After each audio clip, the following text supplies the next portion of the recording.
I didn't just read Candle Island, I made a crossword puzzle about it. I mean, lots of clues, each pointing to something that stuck with me. A character, a moment, a theme, a setting, a quote. Oh, the book is amazing. Hi, I'm Connie, your book nook librarian.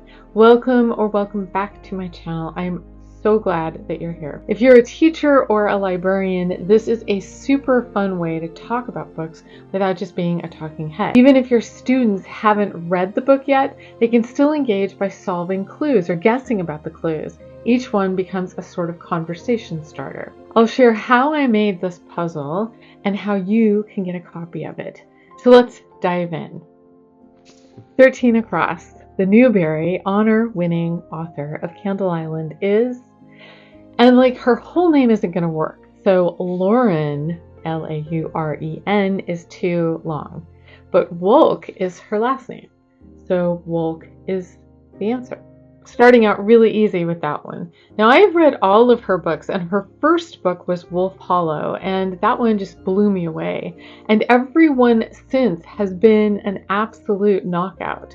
I mean, she is just such an incredible writer that I just can't get enough of her books.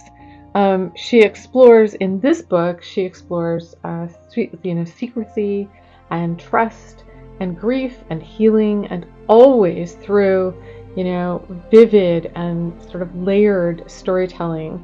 And for whatever reason, I think that her storytelling devices are just spellbinding. The clue?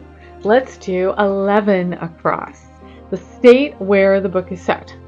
Now, there are only, this is 5 letters, and there are only 3 states that have 5 letters. So is it Idaho? Is it Texas?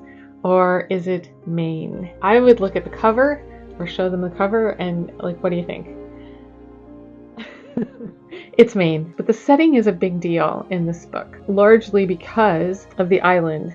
There's a fictional island in this book that's off the coast of Maine, and Wolk was really inspired by real fishing villages that she visited, and these tiny schools and these tight-knit communities and these windswept landscapes, and she makes it all feel like you are there.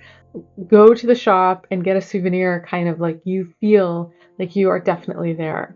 There's also a real tension between those that live on the island and those that just visit the island, the tourists and or the people that just, they have a summer home there or something like that. So there's a real tension there that's very interesting. I could practically taste the donuts from Amy Jane in the community center.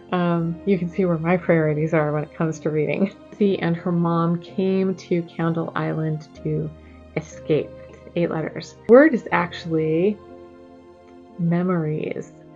Memories. So that is going to fit in 4 down. This is an important ingredient in the book because in the story, Lucy and her mom are grieving. And one of the lines, the quote in the book that really stuck with me was, "It was hard to live in a house where my father had once lived, surrounded by things he had touched, things he had loved.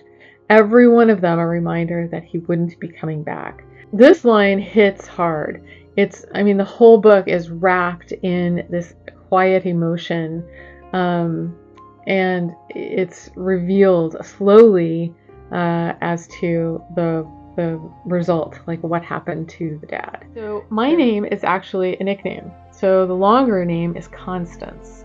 And people named Constance or Conrad are often called Connie for short. So Lucy is named after, and this is a very, if you were to say, what's a nickname for Lucy, most students and most people will probably say Lucille, like Lucille Ball. And I Love Lucy. That might be a connection. But Lucy is named after someone named Lucretia Mott. And Lucretia Mott was a Quaker feminist. And Lucy likes being called Lucretia because it reminds her of her dad, who is Lucy named after. The 8 letters is Lucretia. So that's the nickname, and a really good clue. And it's one of those quiet personal details that adds just fathoms of depth to her character. So that's a really perfect place in a class to talk about, more about nicknames. So there are 15 clues in the puzzle, but I honestly could have made 50. I mean, I really had to kind of like edit my clues and, come up with, exactly what I wanted to focus on. So this book is a 10 out of 5 stars. It is just like, it's another, really stellar summer story from Lauren Wolk. And for animal lovers, there's even a bird rescue, there's music, there's actually a mysterious person in a cave that sings. And that's part of what Lucy tries to find out, more about. Lucy is just such a great character. A bit of sailing, there's definitely some mischief. And if you look closely at the cover, it's like this, it's really a cool looking kind of painting. There's a person in the cave and like music coming out of the cave. And there is Lucy. There's also, on the back side, there is a fire.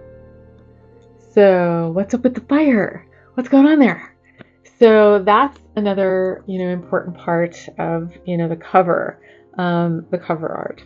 Thanks for joining me today on Candle Island. Is it my favorite Lauren Wolk book? Honestly, maybe. But really, every one of her books is just like so good. Everyone leaves me just a little breathless, and I feel transported to another time and place, even if they're not necessarily historical fiction like Wolf Hollow is historical. Horses, and there's birds, and there's just like all of this natural, nature-y stuff. It's just so good. So she was like, I think I might try that. And, then I was talking about how it also has some deeper topics in it. Like a lot of times people think that, books for middle schoolers and or books that are intended for kids are just all like really light reading. And they're not. They really are not. They have deeper messages and they have some pretty intense emotions going on in them. But all handled just like really so well that you come away as an adult feeling like, just feeling better, just feeling hugged, just feeling cared for, feeling loved, all of those things. So that is one of the things about Lauren Wolk's books that I really appreciate. Hope you give it a try. And if you've read any of Lauren Wolk's books, please let me know in the comments. I'd love to know. And if you do anything with a crossword puzzle, I'd love to know about that. And if you click like and subscribe, that would make my day. Until the next video, keep reading.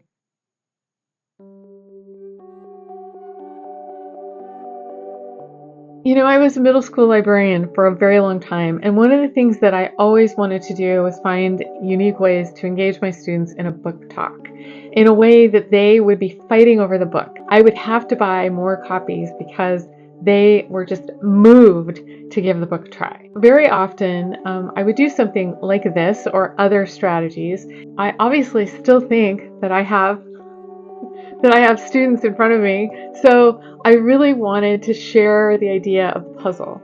And I've linked a blank copy below in the description that you are welcome to use. It came from a site, a website that is called WordMint. It's really super easy to make. You can start out with a 7-day free trial. I'm not getting paid to tell you anything about this particular site, but I think it is a really cool web app. You can tweak your puzzle layout and you can even make different versions of it so all of your students have, a variation of the puzzle. Because, there's always a way to scaffold and make it interesting for all of the students in your class. And this is definitely a fun way to do it. You could not use all of the clues. You could write up 50 clues and let it generate, different variations of the puzzle for different parts of that conversation. It's really a cool app. And I wish I'd had it. I wish I'd had it when I was a teacher librarian, because I would have totally used it like all the time. I would have been like, the kids would be like, oh great, she's gonna give us another crossword puzzle. But it's really fun, and there's other things that you can do with it. So I would really encourage you to click on the link below and follow it over to WordMint and just give it a try. You can just create a puzzle too. The difference between like doing the subscription is that you get a downloadable version.